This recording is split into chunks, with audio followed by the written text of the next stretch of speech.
Maya met Daniel at 22 under the bruised lights of a birthday party where the music was too loud and his smile was somehow louder. He was not the kind of man women wrote poems about at first glance, but he listened like every word she said mattered.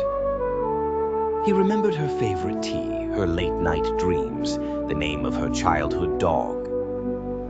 By the end of the night, he had made herself feel like a secret he was honored to keep. The first year was all honeyed beginnings. Good morning texts arrived before the sun. Good night calls stretched until her eyelids grew heavy.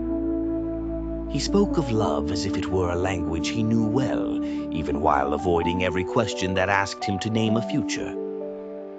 When Maya asked where they were going, he would kiss her forehead and say he was buried in work, that timing was everything, that she was asking for too much too soon. So she waited. The second year taught her patience. The third taught her excuses. The fourth taught her a dangerous kind of hope, the kind that survives on almosts and maybes.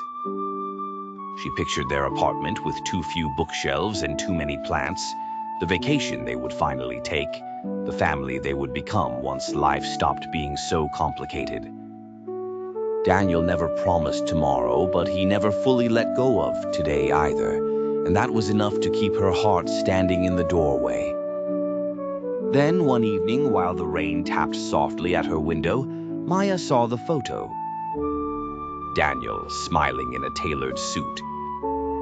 A woman at his side laughing with her hand on his chest. A diamond on her finger catching the light like a blade.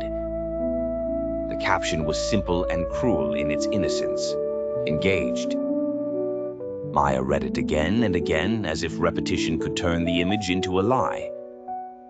Her hands trembled so hard she dropped the phone. For a moment she could not breathe. Then the truth rose up with terrible clarity. He had not been confused. He had not been afraid. He had been dividing his tenderness, giving her enough to stay, but never enough to belong. The memories returned one by one, no longer soft around the edges. The weekends he disappeared. The stories that changed when she asked twice. The future he spoke about in vague language, always just far enough away to remain harmless. She had spent 4 years mistaking distance for depth. For weeks, Maya lived inside her own grief. She blamed herself for loving hard, for waiting, for believing that endurance could turn into devotion.